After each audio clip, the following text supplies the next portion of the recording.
Hey guys, welcome back to World of Warships. Today we're taking a look at the update 14.10 patch notes, notably bringing Black Friday discounts for 2025. We've gone over a couple of the ships already. I'm going to do a bunch more videos on them, maybe even an updated tier list if you guys are interested in that for my favorites with this event. There's some other new things though with this update that we need to go over, and more importantly, there's a few details on the Black Friday missions that I would like to talk about as well.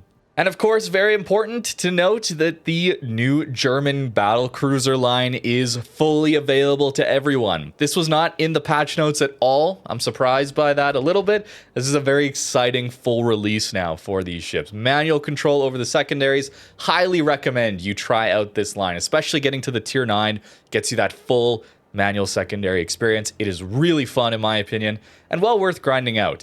I should get another video up on this line soon. I'll probably try and take out Manteuffel here as I'm grinding towards the tier 10. I did a video on the Prince Adalbert in the last couple weeks too, if you want to check that out. But full release of this new tech tree. Really excited to see that. A lot of the hype gets overshadowed, I guess, thanks to this 2 months early access period. But I want to do a better job of hyping up this line when it fully releases to everyone, as it is now. And first up on the patch notes is Temporal Rift, and I would just rather not talk about that first. So let's go into Black Friday 2025. New ships, Puerto Rico, Rhode Island, Neustrashimi, Karl Johan, and Schill. I've already looked at a couple of these. Notably, you can only get Puerto Rico in a massive bundle, which in Canadian dollars is over 500. Kind of insane if you ask me. It's also available for doubloons if you've been grinding out some of your free doubloons, but you get nowhere close with those free doubloons we've been earning over the last couple of updates. It also is a nice opportunity to get yourself into some of the rarer ships that have been removed from the game. Notably, they're not available for doubloons, unfortunately. Here you have to buy them for regular purchase. So if you scroll down here, some of my favorite ships in the game can be found here. Massachusetts B, available for just under 50 bucks Canadian. Jean Bart B for just under 100 Canadian. And then Alaska B for also just under 100 Canadian. If you're interested in that Puerto Rico playstyle, maybe just get yourself an Alaska B. It's still very expensive, but a tier lower gets you basically the same playstyle. You also have the Rhode Island B available for a similar playstyle too, but that is even more expensive because it is at tier 10. Worth noting here, we also see the Schill B available in sequential bundles. It's for a total of like 19,058 doubloons for Schill B. That's a lot for a ship that is kind of mediocre. I guess you're getting some crates here along the way, but I'm not the biggest fan of Schill, to be honest with you, so it seems a little bit expensive for my taste. I'd much rather get some of these other ones. Again, I will be going over more of these ships. We'll do an updated tier list, maybe see if some things have changed since last year. I had a lot of fun going over each one, just a general overview. But a lot of ships coming back, a lot of fun ones, a lot of interesting, unique playstyles here. And when you're below tier 8, you get this 30% discount, tier 8 and below, which is generally going to be the best deals. It's a pretty massive jump going up to some of these tier 9s and tier 10s. Like under 8k doubloons for some of these tier 8 premiums. And then you go to tier 9 and it's like 15k to like 25k. It jumps up a lot. Generally, it seems like the tier 8s are the best deal here, tier 8 and below. You should also notice we have some discounts that can be applied to Black Friday ships, but crucially here, the 50% off one is only on tier 6s. The 40% off one here is only on tier 7s, 30% off on tier 8s, and the 20% off here on tier 9s. So none for tier 10s, and diminishing returns as you get higher here. I also am not sure if this applies to every single one. It's hard to know for sure. Sometimes it won't apply to some of these limited ones like Rhode Island or maybe Neustrashimi. The new ones, they may not actually give you that discount for. They may also not give you that discount for the rare ones that are only back, these 4 here in Black Friday.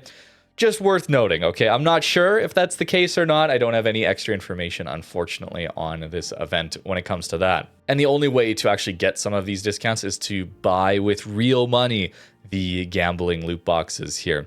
If you go over to the doubloon offer for these loot boxes, it's just not there. that's the only way to get into some of these discounts. So really not that interesting in my opinion. And lastly, new for this year, we have this Black Friday Squadron where there are some bonuses that you can get for collecting both. This is on top of combat missions that you receive if you had the original ship and then get the B variant this update. Crucially, if you have completed one, like I have here with Mines or Palmer, a lot of these ones on this account, you don't get a new mission every single year, okay? It is only when you own the original ship, and then for that year, you get a new B variant. I had a question in my Discord about this as well that I wanted to test out. What happens if you get the B variant of a ship and then decide to get the regular one afterwards? Does that get you the combat mission? And I had to test it out here with Saipan. It was one of the only ones that I had the B variant and did not have the regular variant. I tested it out and I did not actually get myself that combat mission. If we go to the Black Friday tab, I only have the Lushun one from the Dockyard. No Saipan mission popped up.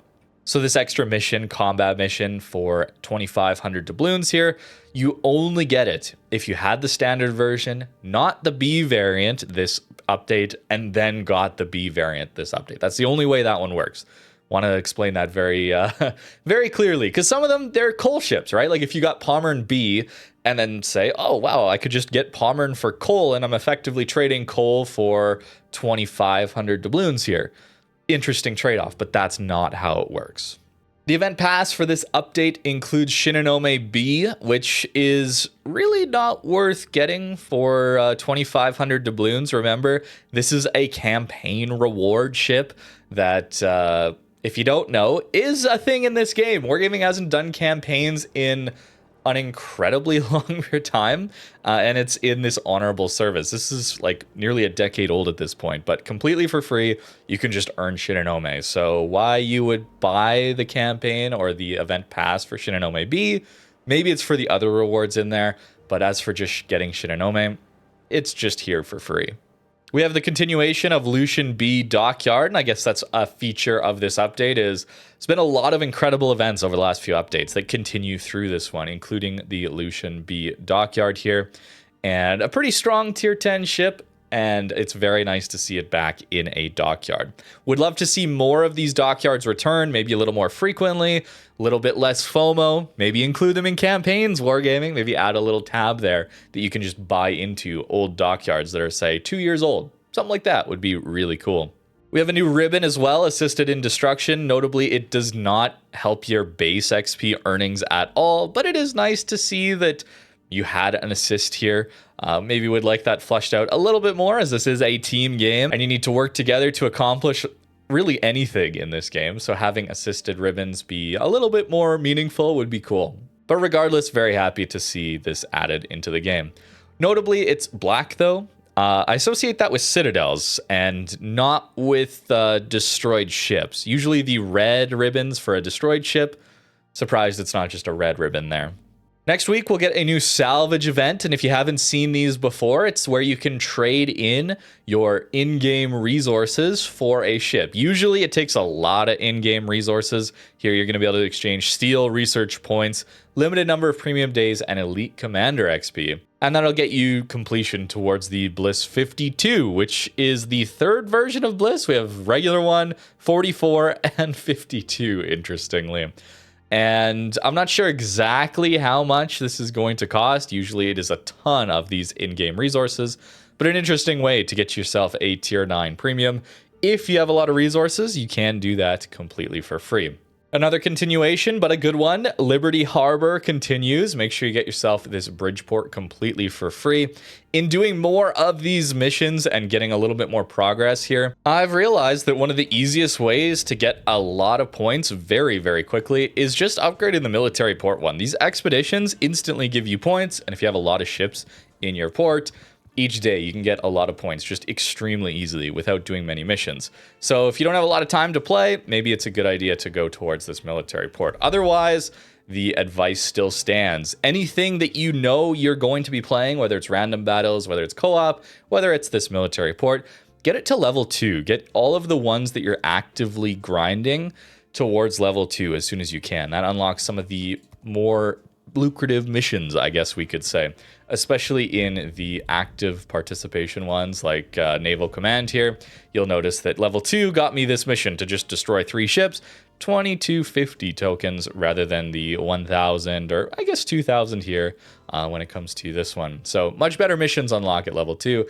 Definitely get yourself towards that. You should be getting reasonably close to... I've seen some posts of people finishing completely, but remember, you got another 30 days to complete this. You should be able to get it done relatively easily. The points, of course, should be accelerating as you get more of these upgrades, more levels on this Liberty Harbor event. Another great event continuing here with the 10th anniversary. We've seen it before, but as a reminder, GQ Johnny here, completely available for free. Although if you start now, you won't be able to get it. It's a lot of days. It's something like 90 days, 5 battles a day. And you got to do that, before December 31st, something like that. It's, unfortunately, if you start now, not going to be available to you. Also included here is our daily missions for these Voyage tokens, which again is how you can get free doubloons just by playing the game. It's front loaded, so the first 24 days, you're going to get up to 10,000 of those doubloons right away. So pretty cool. If you grind that out, if you haven't played in a few months and haven't done any of it, you can get up to 10,000 doubloons completely for free very quickly by grinding out some of these daily missions to just play a battle. Very, very simple. And to exchange that, you just go to the 10th anniversary Grand Voyage section and then click exchange. It's pretty cool, and maybe why we have some of the rare returning ships like Massachusetts, Jean Bart, Alaska. Maybe that's why they're only real money purchase. They've been giving out enough doubloons that you could maybe even buy all of them if you got all the free doubloons, including the San Diego event, for example. And that's almost everything for this update. We'll go back to Temporal Rift now, and playing this on PTS, I'm very worried about adding homing missiles to this game. And something I'm very concerned about is that they're testing this in co-op. This is something I realized after thinking about it for a while. Much like submarines, testing it in co-op means we only get to test out how it feels to launch the missiles, how it feels to be the submarine, and how interesting that gameplay is. So the feedback won't include what it's like to fight against this. And I'm very worried that Wargaming is going to take the feedback of people saying, oh, it's kind of interesting to launch missiles in this game. It's kind of interesting to play as a submarine underwater in PvE modes, and full send that into random battles. And that way we don't have any sort of feedback on what it's like to fight against. And that's one of the main problems with World of Warships right now.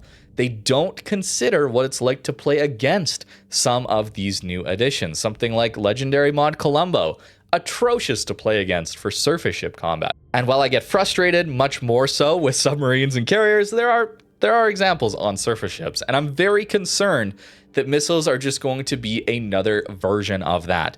Uncounterable, that we just have to hope miss us randomly, or maybe they end up adding a new consumable, like the one they're testing on one of the new battleships, which will completely remove 70% of torpedo damage, aerial or standard torps. So good luck playing your torp boat into that new test battleship.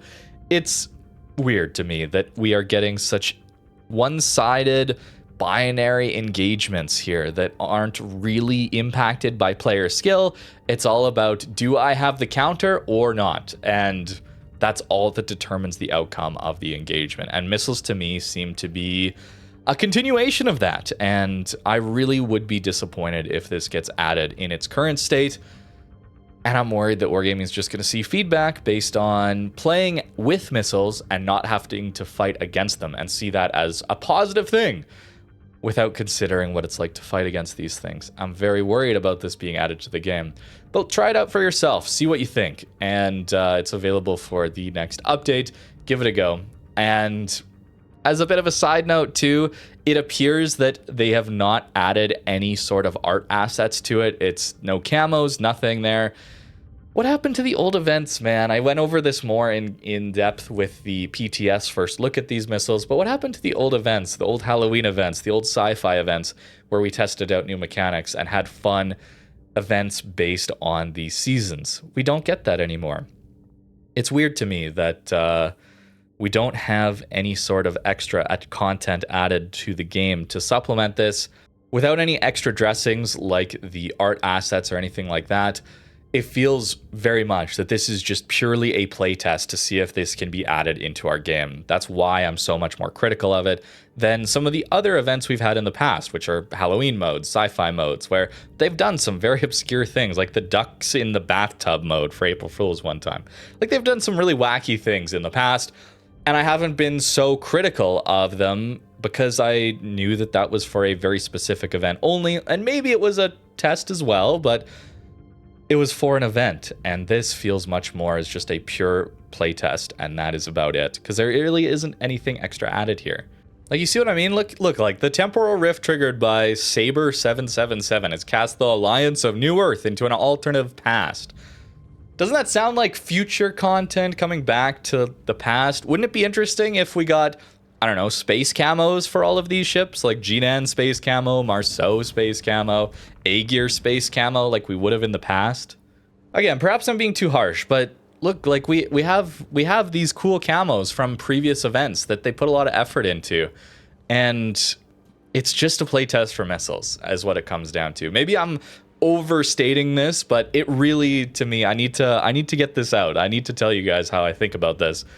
It really is just a playtest for missiles to see if it's worth putting or is capable of being put into our game. And I'm very, very worried about that, because it's going to be atrocious to fight against. It's going to be another thing that is one button countered by a consumable, maybe, if that, or we have to rely on random AA to shoot it down or not, which is already what we have to deal with carriers.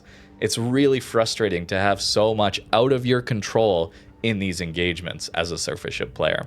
But again, give it a go yourself, see what you think, and let me know in the comments. Maybe I'll do another video on it, maybe I won't. But I'm just very worried about the future of this game, and considering the carrier rework is still ongoing, it's been like almost a decade of reworking carriers to try and make them balanced, and they're still just atrocious to fight against as a surface ship player. There is nothing in your control.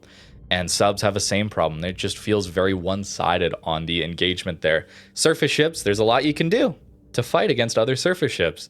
Whereas against these missiles, against carriers, against submarines, the answer is hope the other guy misses and run away, clump up with your teammates, which is very, very boring in my opinion. All right, that's probably enough of me rambling and ranting about missiles. I'm sorry. I am sorry.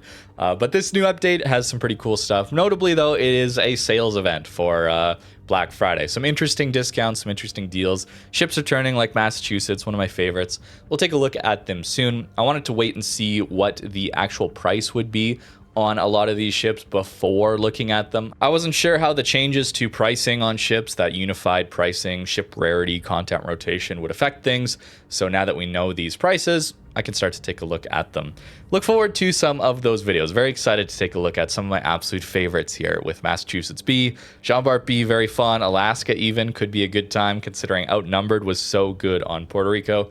Very excited to take a look at that. Let me know which ships you're wanting videos on in the comments below. I'm not sure how many of these B ships I'll actually be able to get to before the event is over, but I will do my absolute best. Thank you very much for watching, and have a great rest of your day.